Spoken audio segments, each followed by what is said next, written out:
I knew if I just stuck to it, if I just believed in it, it could happen. By looking back now, seeing, wow, like you really can manifest something if you don't give up and you just hit it from every angle. You don't take no for an answer. You pull back when you have to. You take a break when you have to, and then you dive back in when you can. And understanding that it was an evolution and that it was a process and that I didn't know what I didn't know and I needed to learn. There was a learning curve in there for me and a learning process in there for me as well. The first time I met Patricia Stark was in a small room lined with a row of seats, a monitor, a teleprompter, a camera, and a group of eager actors and on-camera talent looking to elevate their presentation skills. I was excited, to say the least. New girl in town, just moved back to New York with a number of years in the TV business under my belt. Working on camera was certainly nothing new to me, but I heard Patricia was one of the best when it came to media coaching, New York City style. And that's where I needed to be, in the room where it happens, HIListically speaking. What I didn't know about this media maven was that she struggled with her own anxiety and imposter syndrome. And you would never know it by looking at this polished, beautiful blonde with a calming voice. Or maybe I should say a voice with calmfidence. It took Patricia 7 years to write that book, Calmfidence. And you'll soon find out it was exactly the right amount of time needed to bring Patricia to where she is today. Calm, confident, connected. On this episode of HIListically Speaking, Patricia gets personal about facing her own fears and shares what you can do to communicate and be courageous when doubt shows up. Why hearing a no could be the yes you never expected, and listening to the inner coach instead of that inner critic could help you find your confidence once and for all.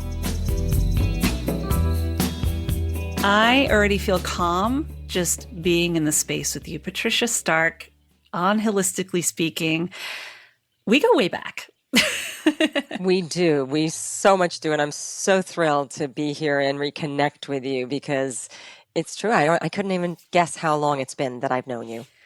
Well, I'll give you that answer and answer to listeners. Patricia and I met probably around 2009, because or maybe 2010, I had just moved to New York City from living down in Raleigh, North Carolina. I was already, years of experience as a news anchor and a host. And I came to New York and I was told, you need to get in front of people. You need to kind of have a better understanding of the New York way and how things work here and meet people and connect. And I don't know how you came into my presence as far as how I found you, but I took your workshop. And from that, I made some amazing friends who are doing amazing things now on camera. But I also walked away with really powerful insight and information. Even with all the experience I have, you never know it all. And so let me just start by saying thank you for coming into my life. Thank you for what you shared. And thank you for me being there to help me find my voice even more. Well, you are so welcome.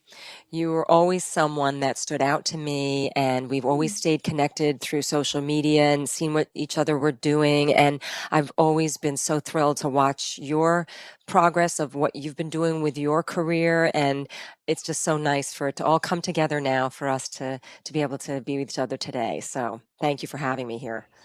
You are most welcome. Holding space for you has always been something that I've been thinking about doing since starting this podcast, especially when you came out with your book, Calmfidence. We're going to talk about that a little bit. But I'm just, as a college professor too of on-camera presentation and broadcasting, when my students ask me, are there any other classes I can take in New York? Are there things I can do? You are one of the first people that come to mind because you hold space for people in the most beautiful way. And just in your own experience and what you've learned, being an on-camera presenter and host and news anchor, I mean, you've done it all. How you hold space for people is just, it's so telling of who you are. A lot of times people see us on camera and they think, God, she's so together or he's so together. And they don't realize that there is that inner part of us, or as we were just talking about, that BS that lives within us, the inner belief system that does show up. And I know you've been really vulnerable, especially in your book Calmfidence, about sharing that you had your own battles with the stress and the anxiety and questioning yourself in this business. Absolutely, and still continue to do. Anytime that you're growing and changing and becoming something other than what your comfort zone has been, we're all going to go through those moments of self-doubt and questioning and feeling awkward. And, that's why they're called growing pains and not growing giggles. I mean, it's just part of developing and a part of becoming. And I think to know that that's what we all have in common. When I started working in front of the camera, I had already gone through quite a journey from growing up, being someone who was very introverted, didn't have a lot of confidence, was basically scared of my own shadow, couldn't walk up to the lunch line by myself without bringing a friend, knew the answer, loved the idea of speaking and answering questions out loud. But then when the teacher would call on me, the panic would set in, the sweat would pour down the sides of my arms, and I would choke.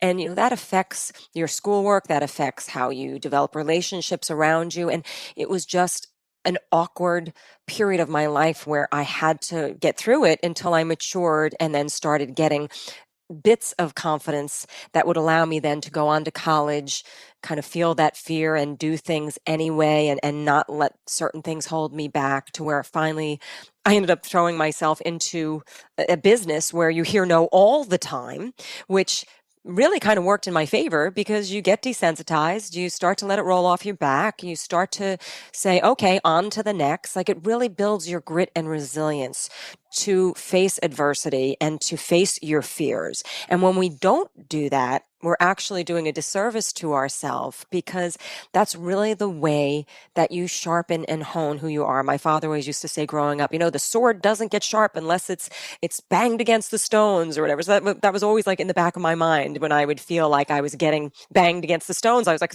hopefully this is going to make me sharper. Hopefully this is going to happen. So I think that my clients and students over the years always appreciated the fact that I was kind of this reformed, terrified public speaker, or this reformed, very introverted, scared kind of my own shadow person, even though when they would first meet me, they would see otherwise. And I always made sure that I led with that, because you never forget what it's like to be afraid, or it's really debilitating in many ways. And I feel that that's always ended up being a gift, because I wouldn't have had the empathy and the compassion and the understanding if I hadn't gone through those things. Yeah. It's, if we need to go through it in order to get to the other side, it's kind of like what I say this podcast is about. It's the traumas to the triumphs. It's the breaks to the breakthroughs. How are we aware of it when we're in it? It's when we're kind of working through it. And, it's interesting, because we're always going to face stress, anxiety, overwhelm. All of those feelings live in us. The amygdala loves to take us to that place first, right? It's important for us to realize, to witness it and be aware of it, and realize, do I want to stay in this place, or do I have the tools to move forward to a different space? And love all parts of ourselves. So you really hit the nail on the head with that. But as a young woman that wasn't feeling that confidence, that was the introvert, it's so hard to see that. Even for me, it's hard for me to look at you and think, how is this woman not confident? With everything you do, but it's true. It lives in all of us. You're seeing the after instead of the before. But believe me, the struggle, it continues to be real. I still have my moments, and I talk about it in the book. There's several times throughout my career where I just felt like it was the perfect storm and I had a meltdown. I speak of one time back in the times of the recession in 2008, 2009, really 2009. I lost 2 regular on-camera jobs that I had for 10 years. Um, we were desperately trying and having terrible infertility issues, which we did have when we first had our son, but then we were trying so hard to get him a sibling and nothing was working and didn't end up working. And my father had lost his job. There was like every aspect of my life seemed like something was in chaos. And it just became too much for my regular positive thinking and exercising and eating right and sleeping right. Like it wasn't enough. And I needed to go talk to someone to really help me through that time. And, it was a really rough patch for me. And, those things still come up at different points. And, even with everything, what we've been going through with the pandemic, like I think it's a constant time to not let yourself get discouraged. Try to keep looking forward to the future, trying to think, things are temporary, that are the things that are really kind of making us feel like we're in limbo. So I think that when I speak with people that are really struggling with issues right now, I will let them know. I was on a morning show the other day, and basically the anchor, introduced me like the most calm, confident person. I was like, believe me, I am not the poster child for confidence every day. It's just not, it's not. And I think that, again, to just know that that is what we all have in common as human beings. We are going to have ups and downs. They are going to continue. There are going to be bad days and good days and really hard days. But to constantly try to, be kind to yourself, cut yourself some slack, sometimes, retreating so that you can take care of yourself, so that you can emerge with, recharged batteries and fill your cup a little bit later on. It's just not beating yourself up about normal stuff that is happening to everybody, whether you think it or not, because most people just put out their sizzle reel, their best things that are happening to them. Everything that we see is not the behind the scenes. Yeah. And the behind the scenes we're seeing more of in the digital age, and with all of these social media platforms from TikTok to Instagram to anything else, we are seeing more of the realism coming out. And I just had a really powerful conversation with my coach about, for those of us who are on camera all the time or are using our voices to elevate all the time, seeing us like this is good, but seeing the real us is better. Right. Being vulnerable, sharing your story like you just did. People love seeing the overcoming adversity, but if they don't feel it's attainable, they lose interest because they're like, well, she's just beyond me. It's like watching a million different Gold Coast videos and being like, oh, well, they're awesome. They're on stage doing the TEDx talks and all that, but there's no you want the grit in between because we're human, Yeah, absolutely. When I first started coaching and training people beyond students who were just starting out, and I got more into the media coaching, and networks were sending me talent that were already established. People were sending me performers and models and actresses and you name it, fill in the blank, and people that had really achieved a lot of success, even CEOs of companies. When I would get into a room with them alone, it never ceased to amaze me how they were all struggling with something. They were all still dealing with the inner critic, having doubts and fears, having different demons that were surfacing from their past or how they grew up or who said what and their belief systems, that BS that, you talk about. And that in itself was also a gift, because I was like, wow, people need to know this. When I would go and speak with young people, especially in middle school and high school age, and I'd say, look, you look to all these people that they all have their act together, and they don't. They are just the same as you and I, and they are human, and everyone is struggling with something. I think when we know that we're coming from a place of community and not being alone, we're so much more relax knowing that, oh my gosh, I'm not the only one going through this struggle.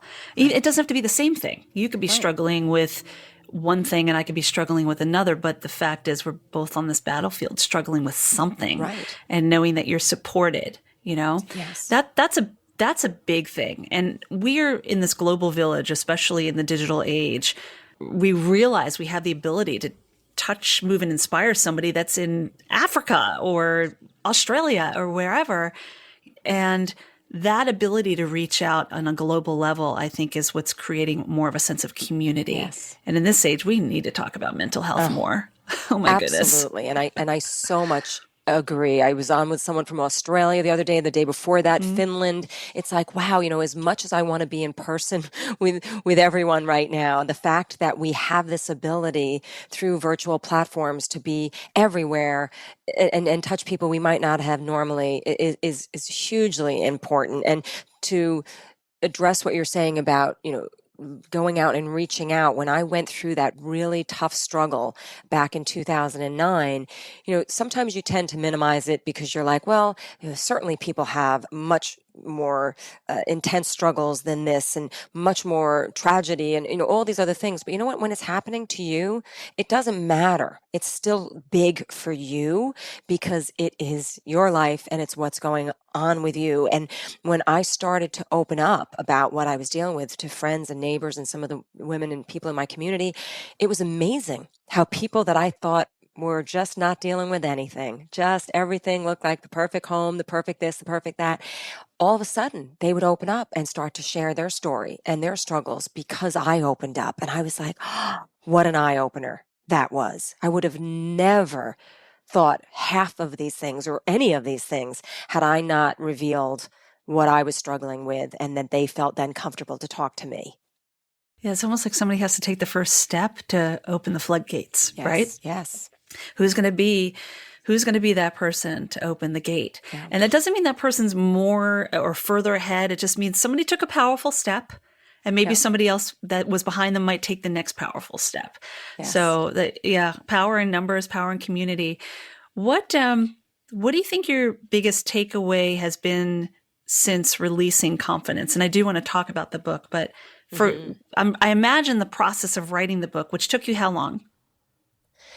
So it took me 7 years, and not because it physically took 7 years. It took that amount of time because I couldn't devote full-time process to this. I was doing it amongst raising a family and taking care of an elderly parent and working and running my own business. So I would do it in piecemeal here and there. And I knew it was always something that I wanted to achieve, but I just couldn't focus on it 100%. And then, of course, dealing with the imposter syndrome myself and thinking, well, who am I to write a book? And, who's going to read it and who's my audience and all those other things. However, looking back now, and seeing where this book is and how it evolved and changed over those 7 years, I am so glad that that was the route that it unfolded at and the pace that it unfolded at. Because had I published sooner, it would have been a very different book.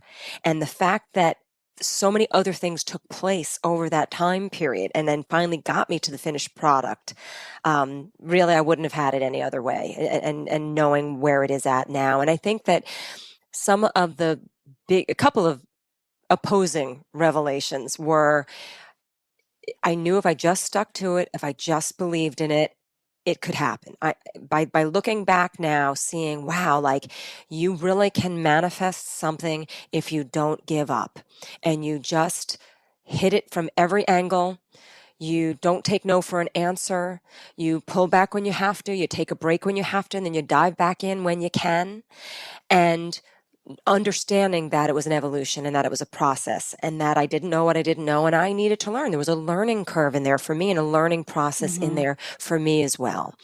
And also, coming to the realization that, it's not going to be for everybody. You can't be all things to all people and you can't please all people. So like when I first started getting some of the feedback and the reviews, certainly, you'll hear people that old saying is that everyone would love to be ruined by praise. What is it? No, saved by praise. No, ruined by praise and saved by criticism. I'm not getting it right, but you know what I'm saying. Like people would rather hear the praise and be ruined by it than be saved by one critical thing, right?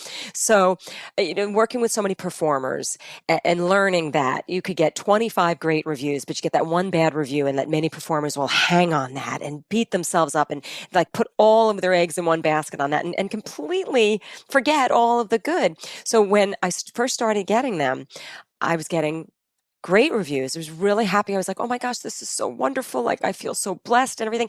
And then I got my one first review that was not the 5-star review. And I read it and I sat back for a second and I was like, okay, remember what you said, that I prepared for this, that if someone if this wasn't for someone, then this book wasn't for them. This is not my tribe. This is not a person that needed that book. And then what did I do? I went to a author's website and to reviews on her book. She's been a best-selling author of probably 11, 12 books, highly regarded. Everybody loves her. If I said her name, you'd know it.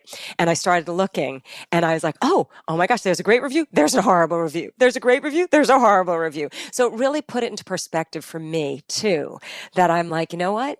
I have to focus on who I can help, who needs this information, who those people are, and not worry about pleasing everybody and just letting anything that isn't that, roll off your back and just know that it is what it is. That is what it is.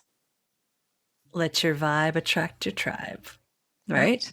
It really is that. It's, yes. And it's hard not to go there. We go back to the inner child of not being invited to sit at the lunch table with the cool girls, or being picked first to be on that team during gym class, or whatever it is. We go back to that inner critic, the inner bully. That's the worse than any bully we possibly could have ever had on the schoolyard. Yes. And we're so hard on ourselves. We're the hardest bosses on ourselves, everything. Yes. And realizing, okay, look, at least somebody had enough in them to actually leave a review.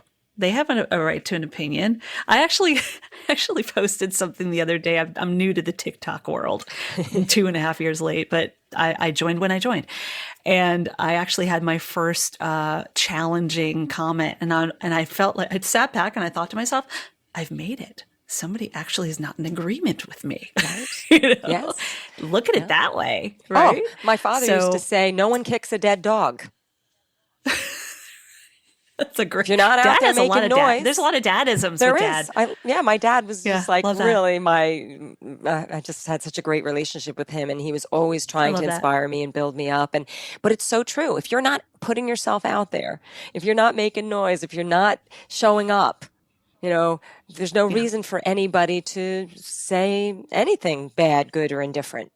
So you're out there. And the other part of that is, I had somebody say this to me recently, because sometimes we get in our own way, and we're in this place of the imposter syndrome. Who am I to do this? That kind of thing. And the answer that came back to me was, Hil, if you don't do this, it's more of a disservice that you're not sharing what you're doing. That's and right. I'm like, oh, that's worse. Yes. That's actually worse. Yes. If I keep it to myself and I don't share, right. What am I doing? That's right. What am I doing it all for? Yeah. Right? So 100%. Definitely. You have to say, what is my why? Am I out there for people to say, oh, what a wonderful author, or she's this, she's that? No, I'm out there to be of service, to give value, to help people. And just hold on to that.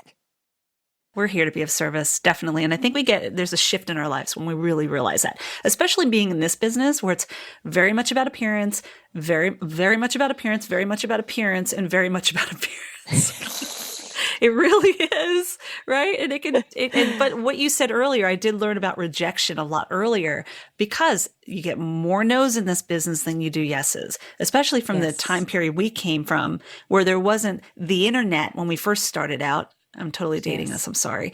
That's okay. There's more opportunities now, right? Yes. But that in itself, being in the tension, standing in the tension of being okay with a no and not taking it all in and saying, okay, maybe they just really had a mindset they wanted the blonde, or maybe they were just looking for someone a little older or younger, or maybe they wanted the male, or whatever it is. It's not about what you bring. You just brought your best. Let them figure out what they see is what they need, right? Yeah. That I learned hardcore probably in New York, definitely. Oh, absolutely. Yeah. Absolutely. I remember going on auditions, and because I knew the casting person or somebody like that was in the mix, and finding out, you think, oh, I didn't get it. And then there was the reason that you didn't get it was because they didn't want two people that were too similar to each other, or they needed this, they needed that. Like, so many times it had nothing to do with what we assume. And so often, I talk about this, that we assume things always that something was wrong, or that it's in a negative way. And I learned this lesson again when I was coaching and training for someone, and I had been out in Pennsylvania. I worked with their whole team. I thought things went really well. I got really good response from the team members that day. And then when I had reached out a little while later to the person who had hired me, she kept not responding. And I started to get that feeling like, oh, she was dissatisfied. I started to think, oh my goodness, something is wrong, blah, blah, blah. The whole thing kept building up, building up. And then I finally wrote her an email saying, was everything okay? Were you satisfied, etc. again, and didn't hear. And then finally I heard back from her. She had gone to Hawaii on like a honeymoon or a vacation and was just not responding to anyone. And she was very satisfied. But of course, I created this whole situation that wasn't even true.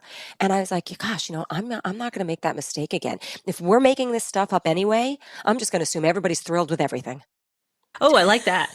Yeah, right. We're right, making it up anyway. Exactly. Right. And we do it. 99% of what we stress about doesn't even happen. Right. Totally. Like our amygdala just loves to go to fight or flight constantly. And Yes. 99% of those stories, and I share that all the time, like whatever your story is, what you've been through, does not mean it has to carry with you. You can change the narrative and write a new chapter. Right. But sure. I go there. I still go there every once in a while. I'm like, what happened? Why aren't they calling? Why didn't they do this? Are they interested? And then you have to just stop yourself. And, I remember early on, I think another way that is a really positive way to go forward on that topic is just having complete gratitude and knowing you did your best, the confidence factor. And I know you talk about this a little bit in your book. And it brings me back to when I first arrived in New York and I was living with my roommate at the time, Mariette, who is killing it out there right now. I want to give her a shout out. She's a blonde, beautiful. I was the dark-haired girl. And we used to just like high five ourselves because a lot of times we'd wind up at the same audition, right? And we'd be like, girl, if you get it, you get it. If I get it, I get it. We are so behind each other. And I think that leads to that positive psychology too. Yes. Because how many times have you, Patricia, and I know I have, you sit in a room, in a casting room, and the energy is weird because everyone's like they're looking at you as competition. Right. Yes. And I never would allow myself to go to that place because I don't want to put out that energy. I want to walk in that casting room with those people who are on the other side of the table and make this job easy for them. Right. And if I'm not right for them, fine. I showed up. I did my best. Maybe I'll be good for something else. That's right. Right. That's right. Yeah. And, you can't worry. You can't come from that place because then you're coming from a place of lack and limitation. I always try to come from a place of abundance. So there's enough for everybody. There is enough pieces of the pie. People, when I first started coaching and training other talent, someone actually said to me, why are you creating more competition for yourself? And I was like, oh my gosh, I never even looked at it that way. I can remember, again, also showing up at some of these castings and I'd see a student there and they'd get this look on their face and then they'd say, oh my gosh, my teacher is here. How am I going to compete with that? And I'd go, you know what? If I did my job well, which I sure hope I did, you could easily, be the one that gets this. So let's come from that perspective. Let's just root on each other, like you said, and hope that one of us, gets this. So it's just so you just have to be positive and have that abundance. And when you feel that there is enough for everyone, this strange thing happens where that is what you attract. Isn't that also a win-win for you anyway? If you get it, you got the job. If you didn't get it and they got it, you did something right with your job of coaching that they got it. And if neither of us got it, I still got to see that casting director or agent or producer and say hi and let them see how we're doing because only one person can fill a role, but that doesn't mean that you're not continuing building relationships and checking in with people and seeing how each other are doing. And all of it is planting seeds. Love it. Love the coming from abundance. How much are you, and you mentioned manifestation before. I take it you're a true believer of the law of attraction and, Abraham Hicks and those kind of, that mindset of putting it out there and manifesting it. I know that's been a big change in my life. Is it easy? No. I mean, everything takes work because the brain likes to go to the other place first. But how have you seen by implementing that into your life positive changes? Yeah, I think that you need to be open to it. A lot of people poo-poo it of, this, you just can't want things and imagine them and all this other stuff. But everything is energy. And every single thing that we see that has been created by mankind first was a thought in someone's mind. It wasn't, I'm talking about stuff that doesn't come from nature, right? It had to be a thought. It had to be a vision. It had to be a feeling with energy and action behind it, right? So if we can't see something, how can we possibly become it? If we can't see and feel what the finished event, the finished product, the finished experience, if we can't go there in our mind and in our imagination, how can we possibly get there? There's this great old movie called Dragonfly with Kevin Costner where his wife passes away, a tragedy. She's trying to reach out to him to let them know that a baby exists, that, I won't give away the whole story, but there's this little older woman that's in there, and he's a scientist, and he's like, I can only believe in science. And she's just like, but you couldn't have become a doctor had you not seen it for yourself, had you not believed it for yourself, right? And he was like, you're right. I have to admit that's true. And when I was going through kind of a funk after the new year and, with COVID, I felt like the rug got pulled out from under us again with getting out there and big events and groups and people. And my book had just published and I need that right now. I started getting a little discouraged and trying to work through my own, do what I profess here through my book and things. And a good friend of mine who wrote a book called Happiness is a Habit suddenly came up with a day where she said, 12 people, small group event. We're going to do a vision board and we're all going to get together. And this was like the beginning of January. I was like, sign me up because I need a redirect. I need this kind of energy with people. I need this kind of, visualization and getting it out of here and feeling it. And the whole morning we all talked about how sometimes you can't take action, sometimes when you can't change things, what you can change is your energy. And your energy absolutely has an impact on you internally and the world around you. It 100% does. And when I've gotten into that mode of really visualizing, really trying to see what I want to have happen and not what I don't want to have happen, things just fall into place easier. And I happen to be a person of faith, and I'll put some of that element into it. And it's incredible how I have this board up here now that I now look at every morning and every night. And whatever's going to happen, what is happening for sure is I am changing my energy in the morning by looking at it, by feeling the feelings I want to feel, by visualizing what my goals are, by seeing the things that I want to manifest in my life, and I'm doing it again at night before I go to bed. So even if it just changes those two things that change the way I launch into a day and change the way I wrap up a day, you can't tell me that's not going to have an impact. I feel the same way. There's a lot of people that might still look at that as woo-woo. We're seeing less of that now. People are more open to the possibility. It's the same thing with being a holistic health coach. People want medicine, PubMed. I want research done. I'm like, you know what? You can have a beautiful integrated blend of Western medicine and holistic medicine to heal, functional medicine, whatever we're doing. We need to be open to the possibilities that there are so many different ways to find our way, right? Yes. So thank you for that. I really love that. I want to mention to those listening with Patricia Stark is here, and she is sharing so much goodness. I don't even know where to start, but most of all, her book, Calmfidence, How to Trust Yourself, Tame Your Inner Critic, and Shine in Any Spotlight. And it really is all about shining. And I want to take a moment just to thank my friends at SquadCast for holding this space for us to be able to record this amazing conversation with Patricia. If you find this conversation to be touching, moving, and inspiring in any way, share it with one person. If you know someone that's trying to just be more confident being on camera or just in the room or just yourself, share it with one person. You're bound to make a difference because we're all on a stage in some way, right? It doesn't have to be a camera on. That's right. That's right. Every all day. speaking is public speaking unless you're talking to yourself. And it's also one of the biggest fears we face is the fear of not being loved and the fear of public speaking. And that is because nobody wants rejection, right? So this is helping you find that way. It is. And you can shift that from, I hope they love me, I hope, this, to, I'm just going to decide that I love them and I'm happy to be here with them and I'm happy to share with them. And, removing that spotlight from yourself and putting it on those around you that, again, hopefully you're there to help and to be of service to, can go really Mhm. far in getting rid of some of those fears. Love it. And, I'm mentioning, and people aren't seeing us right now, but I'm saying confidence. Okay, play on words, and all of you Calm. listening know that I do love a good wordplay, HIListically speaking. So, confidence. How did you come up with that name for your book? Yes. So originally the book was going to just be for performers, public speakers, people in the spotlight, people in front of the camera, kind of media training / presentation training book.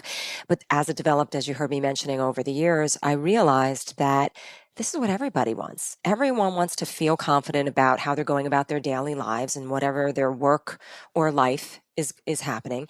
And we also want to find a sense of calm. And that is what all of my students and clients kept asking for. They were like, sure, I want to be confident. And I am confident in many respects because I know that I'm an expert in this, or I know that I've studied this. And I have the checklist of, why I can say I'm confident or feel confident here. But they would still experience stress, anxiety, doubt, fear. Like these things would still happen, especially when they were putting a high price on something or getting out of their comfort zone or doing something new for the first time, right? So as this developed, the last chapter started off as Calmfidence because I was doing natural remedies, things from, nature that can help us be more calm and confident, and then mental exercises and physical exercises.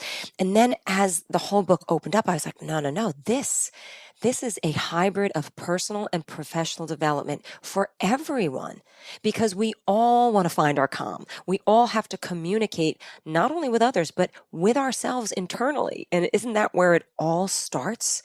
So once I realized that, then every time I used the term confidence throughout the book, I changed it to confidence. And then I trademarked the name. I got the registered trademarks in all these different categories, thinking, what other ways in addition to workshops could I help people find this calm and confidence? And that's how it unfolded. And it's been so nice to hear people's feedback on that from people that appreciate it like yourself because you like that play on words to people that I didn't anticipate. I just had a CEO the other morning that was interviewing me for possible speaking training for a large healthcare firm. Who I thought, was going to be a little bit more about, the hard skills rather than some of the soft skills. And they were just like, he was like, I love that word. I love that term. And that's why we're reaching out to you because we want those, bona fide skills of presenting, but we believe that all of our people need to find that confidence. And when people use my word back to me, I'm like the proud mama. It's wonderful. Is that the best? I love that. I love when people don't say holistic, they'll say holistic. And I'm like, yes, that is exactly what the word, it feels good. And I actually like saying it too. And it sticks. But like your book covers everything from confidence boosters and killers, self-care confidence, setbacks that you might face, being more courageous, giving you tools, how to look at your self-image and those goals, like ending it with the goals and then moving on to like areas of, it's resiliency, which we're hearing that word a lot. It's communication with yourself and others. It's everyday confidence and body language, which I know that that's a big area for you and has been for quite some time. How we present ourselves to others and have that openness, So many beautiful areas in this book, really. Thank you. And at the end of each of those chapters and sections, I make sure to recap how each of the things I mentioned contribute to calm and then how they contribute to confidence. I break it down. And then I have areas for self-reflection where you can fill in information of, what were you doing or what do you want to now incorporate based on that chapter? And that really seems to resonate with people. People like that because it's kind of a manual of sorts. I've had some feedback that people are telling me, I loved that I could read it from cover to cover, or I find myself going into different sections and different chapters depending on actually what's happening in my life, in either my work life or my home life. And that feedback I love because that was my intention. Yeah. Oh, that's great. All right. So I just want to mention to everyone listening or to that one person that's listening that's really resonating with you, we will put the link to Patricia's book in the podcast comments page so that you have access to it and you can grab it anywhere that the book is available, which is how are things going? How's the feedback been since you've released? Things are going I great. know you had your Yeah, big book launch. I had my big book launch. I had a really successful book signing. We sold out in a community, a bookstore near my home, which I really loved, uh, benefiting a local business, somebody that I went in there dreaming about for years that I was going to have my book signing there. It was important to me. I wanted to get on the shelves of Barnes and Noble and get that audio book done through audible.com. And just because I wanted to be able to really reach as many people as possible. So I'm so blessed that all of those things unfolded the way that they did. And what is it like voicing your own book? It was really cool. I was sitting and strangely enough, when we met, we were at the Film Center building at Actors Connection, where I taught for about 13 years. And when the publisher told me where I was going to be recording, and they said it was at the Film Center building on another floor, I was like, oh my gosh, how full circle is this? And I got to sit in the same recording booths as people literally like Maya Angelou, the person who recorded all the Harry Potter books, Regis Philbin, like all you fill in the blank. They had all of these audiobooks surrounding me, and I was just mesmerized staring. And I did engage the services of someone else, Paul Liberti, who teaches voiceover work at Actors Connection. For many years, I would see him there and was never able to take one of his classes because it was always at the time I was teaching, it seemed. And I reached out to him because he does audiobooks. And I said, please, I need a few sessions. Tell me what I don't know. And it was really amazing because I'm used to projecting. I'm used to having a conversation and presenting. And of course, you want that to be really conversational and connect with your viewers and your audience. And even when I did a radio show, but he pointed out that, a lot of people are listening to audiobooks in earbuds. So you're really right there in their ear with them. And that changed everything for me. It was such a intimate delivery, such like coming from a healing place. He kept saying that, like, come from that place. And it was just a magical 3 days. Me and the audio engineer, and I was pinching myself the whole time. It was wonderful. Oh, I'm so glad that was your experience. It's so wonderful. When you said that you went back to the film center, I'm thinking, oh, life's a circle. You manifested it, energy, created the book, you manifested it, you created the energy, and then you found yourself back in a space that was so comfortable to you, but at a different level now, like that learning experience. Yes. I remember having that when I was first hired to do on-camera work for the Institute for Integrative Nutrition, where I got my health coaching certification. And then when I went back years later and decided, I think I want to take that course. That was really interesting, learning about that, just being the face and the voice of some of the modules. And then I'm watching myself in my studies. Like, life's a circle. Like, some of the modules in the education program were me teaching me. So it was like I had that moment where I was in gratitude for, thank you for bringing me here. I couldn't be here back then when I was just showing up as an on-camera. But now, like with you. So true. Yeah, it's just such a beautiful journey. And I want to point out, along those same lines, is that what I've realized, when you've had disappointments, or when there were things that you thought you should have done, or jobs you should have had, or different parts of your career where it didn't go quite as planned. And then when you end up in a place and you're like, oh no, now I see why that didn't happen. Now I see how all roads led to a place where I am at right now. And it's so great to see that, because when you realize that, then you start to trust more. When things don't come to pass that you think that they should, you start to say, because there might be a different plan here. There's something better, perhaps, that is going to be a different outcome. And that's why that didn't happen. And you begin to trust that more. Isn't that confidence right there? Yes. Having trust in just letting things happen. Yes. That resonated with me when you said that, because there are so many times you pray to yourself, or you're like, gosh, let this happen. Please let this happen. And maybe it doesn't happen because it wasn't meant to happen. Right. But maybe somewhere down the road it happens and you're like, oh, I didn't have those tools. Right. That's why it happened. right? Or I was meant to be someplace else helping people. You never know. Exactly. So be open to the possibilities. Be open to the possibilities. Okay. I know you have to go because you're a busy, busy woman, and we'll continue these conversations. We've already talked about that. I could talk to you all day. Yes. I know. I'm excited. Well, if it's not part 2 on Hilistically Speaking, it'll be part 2 over coffee somewhere. We know that. So I want to play a little game with you. A little game with you. I am going to throw out a word from our conversation that I've been writing down as we've been talking, and I just want you to come back with the first word that comes to mind. I know. Fun, right? Little rapid fire. Okay. So just as quick as you can. Are you ready? Yes. Okay. Energy. Enthusiasm. Imposter. Gone. Chaos. Calm. Author. Yes. I like that. Speaking. Connecting. Voice.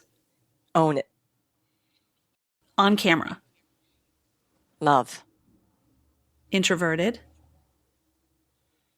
Extroverted. Connection. Wonderful. Conversation. Enjoy.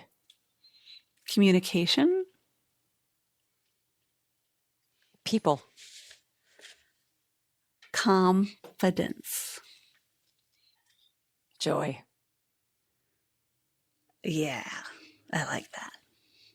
I like that you ended it on joy. It's all about sparking joy. Beautiful. So before I let you leave this space, which I don't want to, but I have to, I would love to hold space for you to share with Hilistically Speaking, a final thought. Boy, there's so much to talk about. And I think, though, one thing that I'd like to really recap is how important it is to watch how you speak to yourself. We are really good at beating ourselves up, listening to that inner critic, but there is that other voice, and it is your inner coach. And when I can't be with people, after coaching them, I'll say to them, I can't walk out there with you, but now you have to be your best inner coach.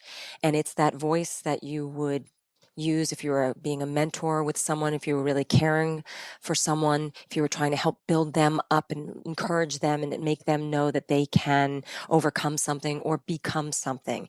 And we all have that voice, but we don't always use it for ourselves. And when you do make a conscious effort to speak to yourself the way that you would when you're trying to help someone else, the inner critic has no place but to get out.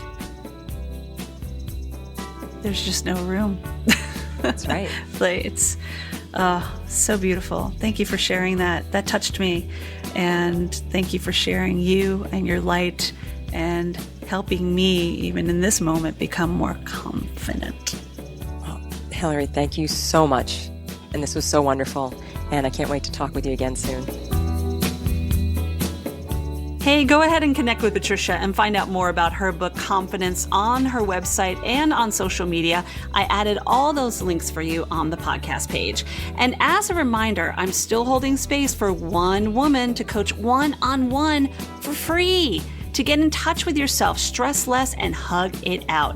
You're going to find the link on my podcast page to apply for those free sessions. It's only for a limited time, my love, so do not wait. And if you are touched, moved, and inspired by this conversation, and you enjoy this podcast, subscribe so you never miss a beat. And do me a favor, leave a rating and a review wherever you're listening. It makes a difference.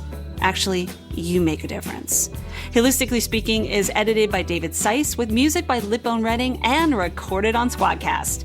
And on that note, I hope you find ways to connect to your own confidence. You'll be glad you did. And as always, be kind to your mind and don't forget to laugh. I know the girl with mountains in her eyes.